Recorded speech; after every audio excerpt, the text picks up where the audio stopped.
Olá pessoal, bem-vindos a mais um podcast da RoundMed. Meu nome é Carlos Bruno e aqui eu vou trazer para vocês mais um assunto extremamente importante, o status epilépticos não convulsivo, uma condição razoavelmente frequente cujo diagnóstico é um grande desafio. Então hoje eu vou trazer aqui para vocês o passo a passo do nosso diagnóstico, do diagnóstico que a gente deve fazer para que a gente possa tratar da forma correta. Eu vou trazer então um caso clínico para ilustrar, para que vocês possam aproveitar melhor.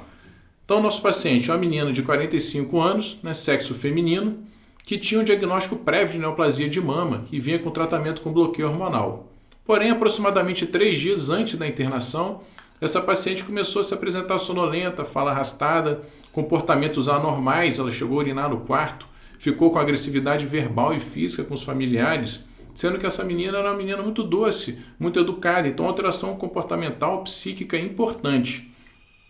E além disso, observaram que essa paciente tinha uma urina concentrada e teve um episódio de febre elevada de 39 graus com calafrios.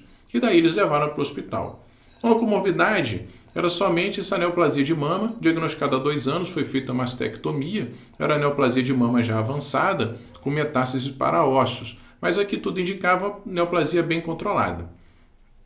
E história social, somente o etilismo, nada demais, negava o uso de qualquer outra droga ou outros medicamentos.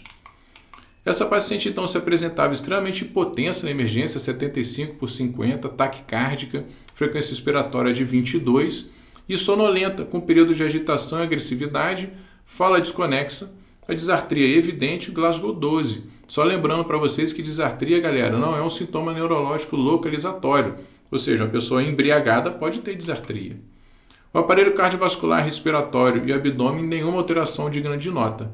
E o nosso exame neurológico era prejudicado, essa paciente não podia andar, então não tinha como ver a marcha, eu não tinha como ver estática. Mas o tônus dela era normal, força grau 5 difusamente, essa paciente não cooperava, mas eu posso fazer um esforço contrário ao paciente e imprimir ali que aquela força dela está normal, o paciente está resistindo, querendo puxar a mão, eu puxo para o outro lado e eu consigo perceber a força fazendo resistência contra o movimento dele.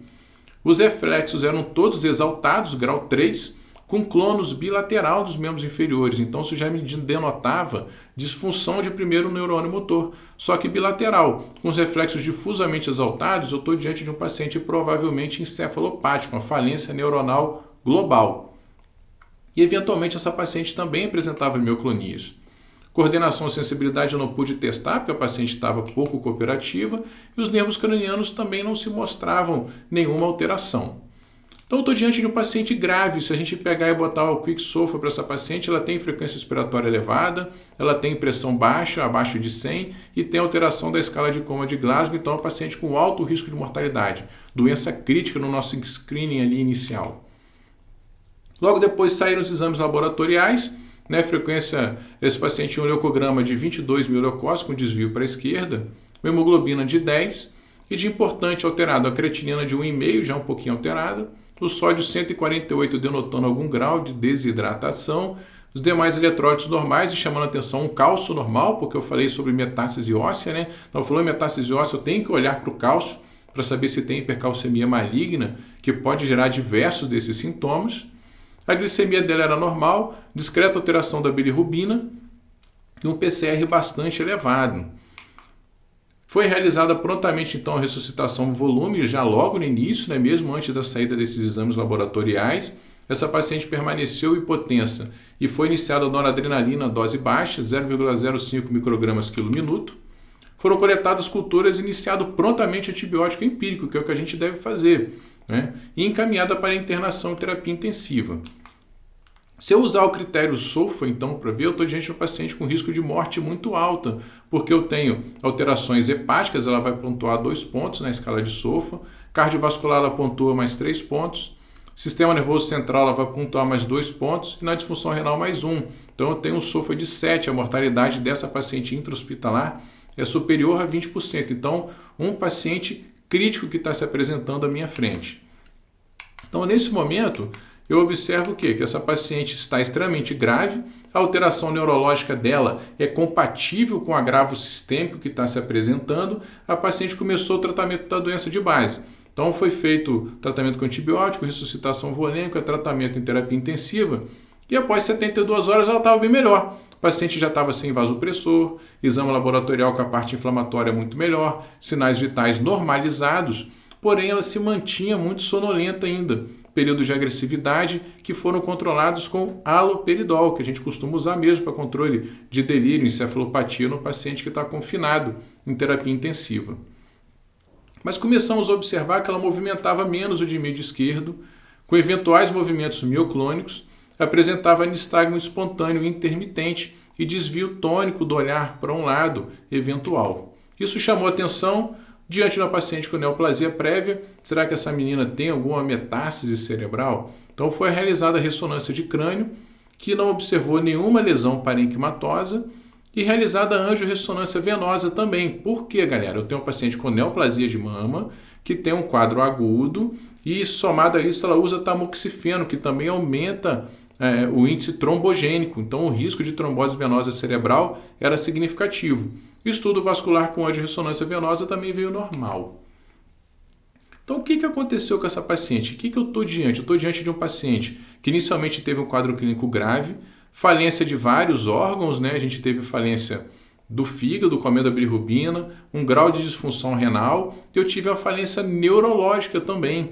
Só que essa falência neurológica não recuperou junto com a recuperação dos outros órgãos, ficou um desbalanço. Então, nesse momento, eu devo procurar outras situações que possam causar. Se eu não tenho alteração estrutural, tem que vir na minha cabeça alterações elétricas. Como é que eu vou fazer o diagnóstico, então? O diagnóstico é um diagnóstico extremamente complexo. Por quê? Porque o status epilético não convulsivo ele não tem uma assinatura muito clara para esse diagnóstico.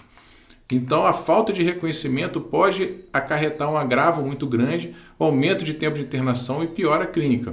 E também o tratamento excessivo pelas próprias drogas também pode gerar um prejuízo. Então, tem que ter diagnóstico. Como é que é a fisiopatogenia do status epilético não convulsivo?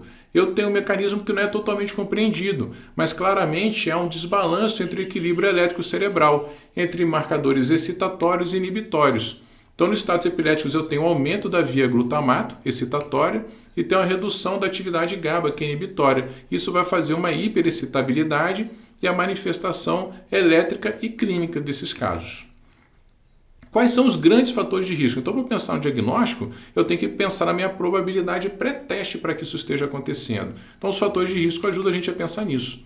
Uma doença neurológica pré-existente é fundamental. Será que eu tenho alteração estrutural cerebral? Eu tenho doença neurodegenerativa como Alzheimer, que já fragiliza a parte elétrica cerebral? Ou eu tenho um paciente previamente epilético? Se eu já tenho epilepsia, eu já tenho uma predisposição natural daquela pessoa à atividade anormal, né? Eu posso desenvolver status epilético não convulsivo com muito mais facilidade. Idade avançada também, porque aumenta as chances de alterações estruturais cerebrais, como por exemplo um AVC isquêmico prévio, ou o surgimento de alguma doença neurodegenerativa, ou condições clínicas graves, como sepsemia sendo o protótipo, a condição mais frequentemente encontrada. Distúrbios metabólicos intensos, como cetoacidose diabética, uma acidose metabólica grave da uremia, ou uso de medicamentos. E aqui a gente deve fazer uma revisão farmacológica extensa. Porque drogas podem causar, claro, a gente sabe a cocaína é uma droga extremamente excitatória, mas a gente pode ter também drogas de uso comum, como quinolona, baixo limiar convulsivo. O cefepime é uma droga extremamente neurotóxica que a gente usa muito em pacientes internados, neutropênicos febris. A própria penicilina G cristalina é também bastante neurotóxica que a gente usa no tratamento de neurosífilis. Vários fármacos, então, de uso comum podem baixar o limiar convulsivo, então a história farmacológica completa deve ser detalhada, inclusive observando as potenciais interações medicamentosas com aquilo que o paciente está em uso naquele momento. Quais são as manifestações clínicas para a gente pensar nessa condição? Alteração do nível da consciência, extremamente frequente, só que é frequente em tudo. Então, se vocês observarem, escutem depois o nosso podcast sobre status epiléticos, sobre encefalopatia metabólica. Encefalopatia metabólica e status epiléticos não convulsivo têm bastante mecanismos em comuns, assim como o delírio. Então, a alteração da consciência faz parte do status epilético não convulsivo. Mas também alterações comportamentais. Vejam que essa paciente, além de sonolência, ela tinha também sintomas psiquiátricos, agressividade, passou a xingar, começou a ter um comportamento muito diferente do natural dela. Além disso, distúrbios cognitivos. e principalmente do domínio da atenção. Novamente chamando aqui a correlação que a gente tem entre estados epiléticos e delírio, por exemplo. São os grandes diagnósticos diferenciais que a gente vai ter. Se eu estou diante de uma encefalopatia metabólica pura e simples, se eu estou diante de um paciente com encefalopatia metabólica e delírio, ou com estados epiléticos não convulsivos. Sintomas neurológicos específicos e inespecíficos também são comuns. E eles são difíceis de perceber, né? Movimentos involuntários, tremor, distonia, nistagmo, desvio forçado do olhar. Então eu vou precisar ir na beira-leito e ficar parado ali olhando o paciente e observando cada movimento. Não observei nada, eu dou um tempo e volto depois de novo. Porque essas alterações elas são intermitentes, elas não acontecem o tempo todo. Pode ser que naquele momento eu não perceba nenhuma alteração neurológica inespecífica sutil. Eu volto depois e paro ali de novo. E aproveito esse momento para fazer uma boa relação com a família, para poder entender como é que essa pessoa era em casa, enquanto eu estou ali observando o meu paciente no leito. E alterações do sistema nervoso autônomo também são bastante frequentes. Dentre elas, alterações da pressão arterial, da frequência cardíaca, várias flutuações, além de alterações da sudação, da temperatura também podem acontecer.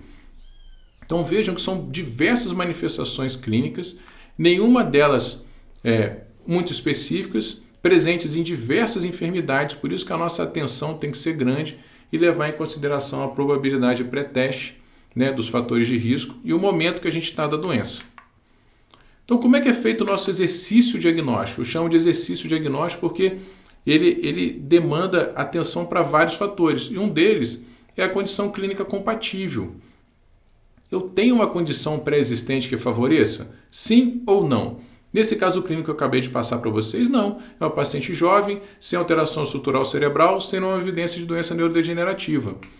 Mas eu tenho que pesar também se a condição aguda que ela se apresenta é extremamente grave ou não para gerar uma falência neuronal. Então sim, no nosso caso clínico a condição pré-existente não era muito importante, mas a condição aguda grave era muito importante. E isso sim é a condição clínica compatível com a possibilidade do surgimento de estados epiléticos não convulsivos. Eu tratei a causa base melhorou, mas a parte neurológica não melhorou. Eu tenho que pensar em estados epiléticos não convulsivos. Quais exames laboratoriais eu tenho que fazer? Eu tenho que fazer exames laboratoriais para descartar outras condições que vão impactar no adequado funcionamento do cérebro, como no paciente com encefalopatia metabólica. Então, novamente, não deixem de ouvir o nosso outro podcast sobre encefalopatia metabólica. Então, eu vou ver um hemograma completo, porque eu quero ver se esse paciente tem leucocitose, se tem algum sinal de sepse. Mas eu quero ver também a série vermelha. Será que esse paciente tem uma anemia grave e ele não está conseguindo entregar oxigênio na periferia? Eu posso ter disfunção cerebral por isso. Ou será que eu tenho uma eritrocitose, aumento muito da contagem de hemácias, bastante raro como na policistemia vera, mas eu posso ter hiperviscosidade. Então o hemograma traz muitas informações. Glicemia. Hipoglicemia, claro, vai dar alterações, mas a hiperglicemia também. E os eletrólitos, chamando a atenção principalmente para o sódio. O sódio tem muita relação com o funcionamento do cérebro, tanto hipo quanto hipernatremia. Mas também o cálcio. Então, nesse caso clínico, a gente observou os dois eletrólitos já, não tinha nenhuma alteração que justificasse aquele quadro neurológico. A função renal e função hepática, que são causas de encefalopatia metabólica também. Hormônios da tireoide eu tenho que ver, mas com atenção, porque esse pode ser um paciente eutireoideu doente nesse momento, um paciente que está com sepse, uma condição grave. Então, eu posso até ver o hormônio da tireoide agora, mas eu vou ter que rever futuramente fora desse quadro mais agressivo. E o toxicológico, que muitas das vezes não é disponível nas emergências aqui no Brasil, mas lembro a vocês a dosar o nível sérico de anticonvulsivantes nos pacientes que já são sabidamente epiléticos, para saber se eles estão tomando corretamente, se o nível de anticonvulsivante está dentro da janela terapêutica que a gente deseja. Exame de imagem, a gente vai fazer? Sim, galera, vamos fazer, porque a gente precisa saber se tem alguma alteração estrutural. A tomografia de crânio é suficiente? Na maioria das vezes, sim. Eu consigo ver se tem algum grande hematoma, se eu tenho um AVC isquêmico grande, ou se esse paciente tem uma neoplasia com uma metástase maior. Eu consigo ver na TC de crânio isso, mas a ressonância é muito melhor, né, galera? A ressonância vai me dar muito mais qualidade de imagem, vai aumentar muito a sensibilidade para os diversos diagnósticos. Então, se for possível, a ressonância vai acrescentar mais informação. Se não for, a TC de crânio já atende bastante a gente. E o estudo vascular do sistema nervoso central é necessário quando eu tenho alguma suspeita. Nesse caso clínico é necessário, porque um dos diagnósticos diferenciais importantes era a trombose venosa cerebral, então eu quis ver para saber se tinha, alguma obstrução da drenagem venosa cerebral. No nosso caso clínico não tinha nenhuma alteração. Mas o exame principal é o eletroencefalograma. Mas eu só vou chegar no eletroencefalograma depois que eu já fiz essas outras avaliações. O eletroencefalograma vai dizer para mim se eu tenho alguma atividade elétrica cerebral compatível com o diagnóstico de estados epiléticos. Ele é um exame, então, fundamental, mas que depende de experiência do leitor para ajudar a gente nesse diagnóstico. O eletroencefalograma ele vai ter aquelas atividades periódicas. A gente usa os critérios de Salzburg para a gente fazer o diagnóstico de estados epiléticos, onde ele tem 2 critérios absolutos. Um é o eletroencefalograma, que tem os complexos epiléticos ponta, onda lenta, poliponta, superior a 2,5 Hz, ou seja, muito frequente a atividade. Ou o outro critério absoluto é se ele não for tão rápido, ele for inferior a 2,5 Hz, mas eu tiver alterações clínicas sutis, como as que eu falei anteriormente, sugestivas de atividade elétrica cerebral normal. Mioclonia palpebral, desvio tônico do olhar, nistagmos, movimentos anormais mioclônicos, são critérios absolutos.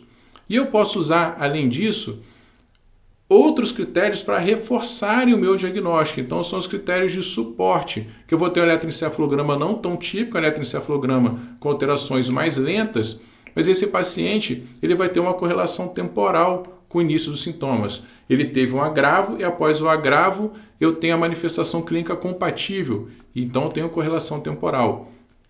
E eu posso fazer também o teste terapêutico. O teste terapêutico com benzodiazepínico é bastante importante. Então anota aí no caderninho de vocês.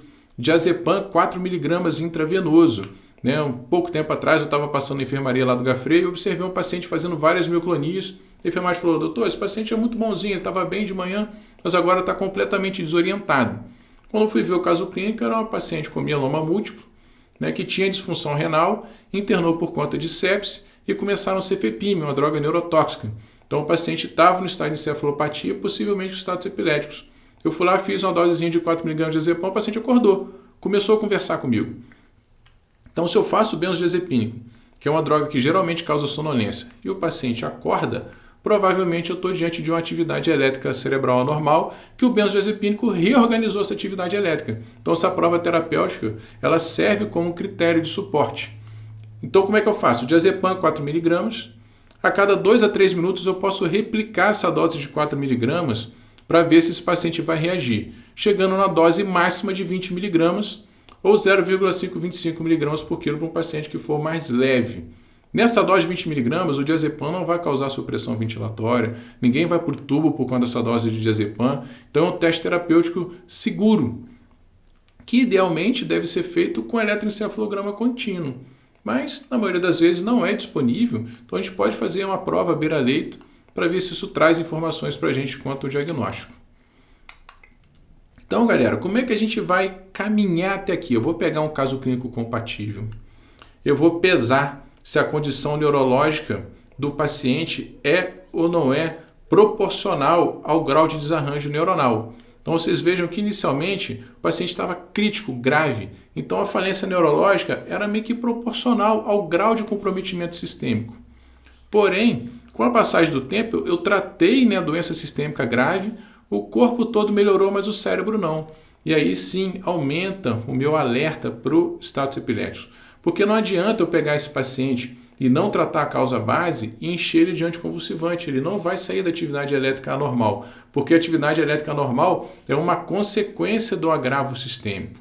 Então, antes a gente hipertratava os pacientes e a gente acaba coletando os malefícios do tratamento anticonvulsivante sem coletar os benefícios. Então, esse equilíbrio é bastante importante. Então, munido dessas informações, vocês vão conseguir conduzir muito bem esses pacientes com alterações neurológicas. A gente tem o nosso programa contínuo de aperfeiçoamento em clínica médica Passando o Round. A gente vai ter uma aula completa sobre esse assunto, falando do diagnóstico e falando também do tratamento. Como é que eu vou conduzir o tratamento daqui para frente?